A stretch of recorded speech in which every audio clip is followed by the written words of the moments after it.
Let us offer our consecration to the Lord. Lord, we offer up to you this day, and we ask that you answer our prayers in ways that glorify your name. We ask that we may know you, love you, and serve you in all that we do. We ask that we may be mindful of the gift of music as we look at St. Cecilia today, and we ask that we may be open to your blessings so that we may share them with others. And we ask this through Christ our Lord. Well, today is the memorial of St. Cecilia. Now, it's interesting for us here in Boston because if you're not from Boston, you may still have heard of one of our major institutions, which is the Berklee College of Music. And that's located right on the corner of Mass Ave and Boylston Street. If you know Boylston Street well, you know that's also where the marathon ends. So it's an interesting place in that whole area, and that's in Boston's Back Bay.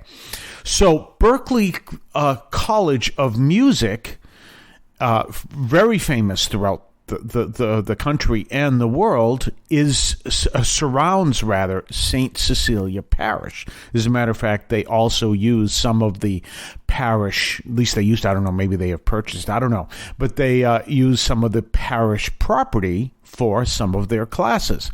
Well, St. Cecilia is the patroness of music. So kind of an interesting story there. So there was a kind of interesting relation to that. Whether people understand that or not, I mean, there are obviously many people who go to Berklee College of Music who may not, in fact, be Catholic, but there are others who, in fact, are. In fact, this is something to keep in mind. You can go over to across the street. It's actually kitty corner.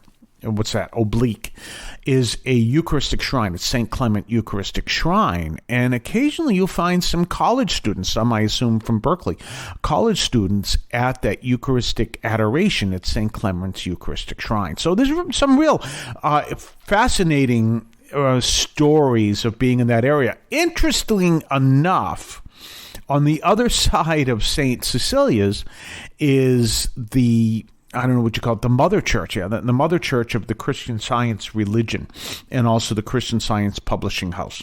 So that's on the other side of St. Cecilia's, and that's a whole plaza that's in the center of Boston. So a couple things about that. Now, St. Cecilia is one of the saints that we have in what is known as the Roman canon.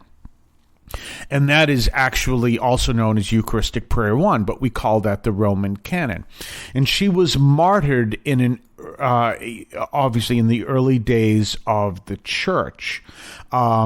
She was martyred somewhere around the vicinity of, well, I'm not sure exactly the year. Oh, here it is. It's in the 3rd century. And obviously, in the 3rd century, obviously, was a time when there was a great amount of persecution against the church. It was the early days of the church, and we know the church was severely persecuted off and on in different times, the worst, of course, being between the times, or during the times of Nero and the time of Domitian. And those two emperors, Domitian was in the 4th century, late 3rd century, and Nero, of course, was in the 1st century. And popes were very strong in their martyrdom of Christians, and others were not. So it kind of waxed and wanes as we go. Well, St. Cecilia was martyred in the 3rd century, so around the 3rd decade, or would that be 4th? I guess the 4th decade of the 3rd century. And the way she was martyred is she was one of a group of people who were found to have converted to Christianity. And remember the problem. See, the problem isn't that they were Christian. That wasn't the specific problem. Let's say, well, they became Christians, so obviously the emperors killed them. No, it wasn't that. It's in order to become Christian, you couldn't recognize the emperor as God. Think of it this way. I know two totally different civilizations, not related in any sense whatsoever, except for this simple idea. Think of going to North Korea and saying, which I'm sure happens, you refuse to recognize the current head of North Korea, Kim Jong-un, as God, which of course the North Koreans are instructed that he is God. The North Koreans are also instructed that he never, as I understand it, he never, when he golfs, does not get a hole-in-one. So, because he's God. Well, imagine standing before him saying, no, you're not God. I worship the true God who is Jesus Christ. He doesn't, probably not going to go well in North Korea, definitely didn't go well in Rome. And so that's why many of the early martyrs were in fact martyred. Well, St. Cecilia was one of them, but she was part of a group of martyrs. And the Vatican teaches us that what actually happened is they tried to martyr her in the typical ways, which one of the typical ways was by removing her head, to put that diplomatically, and that didn't work. And so eventually what they did is they forced her into a fire. But it was actually that she was asphyxiated from too much steam, and that was it was a fire that caused too much steam. That's the way it was, and that's the way they decided to martyr her. She became the patroness of music, which is why this whole fascinating connection between St. Cecilia's and Berkeley in their geography seems to work. We're going to talk more on the other side of the break. You're listening to St. Anthony Overnight on WEZE. You can now leave a message for us, which we can air and discuss on this program. Just call 617-297-7452. That's 617-297-7452. 617-297-7452. Feel free to call, leave a comment, a question, or even feedback, and we may play it on the air. I can discuss your comment or question as well, so give that a try. 617-297-7452, 617-297-7452. I want to call your attention to Catholic TV, which offers great faith-filled, family-friendly programming 24 hours a day. You can find your cable channel at www.getcatholictv.com, and you can watch online on the free apps or check out the YouTube channel. Daily Mass, Rosaries, the Divine Mercy Chaplet, and the Our Lady of Perpetual Help Novena are all available online and on demand. Check out CatholicTV.com. And don't forget our own website. You know it by now, I'm sure. CatholicAudiomedia.com. That's CatholicAudiomedia.com. And you can check out all the things you can do over there. CatholicAudiomedia.com. And don't forget, you can check out our Reddit, our subreddit on Reddit, Catholic Audio Media, and you can check out our Twitter, Alston Saint, and our Facebook page. So we got all kinds of things you can get there. And don't forget our Substack newsletter, which is CatholicAudiomedia.substack.com. Well, the reading for today, the gospel, is the parable of the 10 virgins. And, of course, as you know, 5 of them were foolish and 5 of them were wise. But there's something important here that I want to look at. It's in part, first, this is the last week of the liturgical year. So the focus is being ready to encounter Christ, as it is for pretty much this month, but especially during this week. But also notice that the foolish ones were not ready. And so they expected the bridegroom to come early, and he doesn't, or at least on time, and he doesn't, and he's delayed. And so they eventually find out that they're not ready. They have to go get oil for their lamps.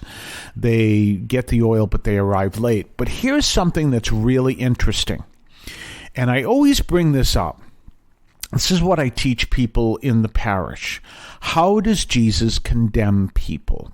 Now, there's actually 2 ways, and it's important for us to understand that technically he doesn't. He says, I didn't come to condemn anyone, but in his parables, how does he do it? And the answer is simple. Because the key is not for what they are condemned. It's how he condemns them. And let me explain to you what I mean. There is no place in the Bible where Jesus says, you did bad things, therefore you will be cast into hell. That is not in the Bible. What it always is, some form or another, which we can also see in this parable, I never knew you. It's always a case of, I don't know who you are. Now, there are two cases I've talked about here before, which we also heard this past Sunday of one of them, where Jesus also gives no response whatsoever. There are two cases of that. King Herod, the bad thief on the cross, never responds to those two people, even though they spoke to him. So that's a reality as well. But when he does speak and say, he usually has a character in a parable, or he tells a story where he is the main character in the parable. It's always a case of, I never knew you, or you never knew me. So it's always that relationship part. That's why it's so important for us to be people of prayer. Now, I talked a little bit about this yesterday. This is why I get really frustrated when people sum up our Catholic faith only in morality. It is by knowing Christ and acting on our friendship with Christ that we live the moral behavior. It's just like, for those of you who are married and you have your spouse whom you love greatly, and that's, you act in a different way because of your relationship with your spouse that you may have done before you ever encountered your spouse. You see that? So it's that same thing. We encounter Christ and our life changes, and notice that. So the way he condemns is not by, you did this bad thing, get away from me. It is, I never knew you. We're going to talk more tomorrow on Thanksgiving Eve. Have yourself a blessed day. If you would like to support our program, please consider a donation to St. Anthony Parish in Allston, Massachusetts. There are several ways to consider this. One is to purchase any of our merchandise, which you can find at the shopping tab at CatholicAudiomedia.com. That's CatholicAudiomedia.com. There are coffee mugs there. There's also my latest book, Encounter Christ in Your Humanity, all of which you can find at the shopping tab at CatholicAudiomedia.com. You can also donate to the show directly through either the Donate tab, also at CatholicAudiomedia.com, or by sending a donation to the U.S. Postal Service with your questions and comments at 43 Holton Street, Allston, Massachusetts, 02134. That's St. Anthony Parish, 43 Holton Street, Allston, Massachusetts, 02134. Finally, the best way you can support our parish is to attend Mass on Sundays at 10 o'clock and be a part of our parish.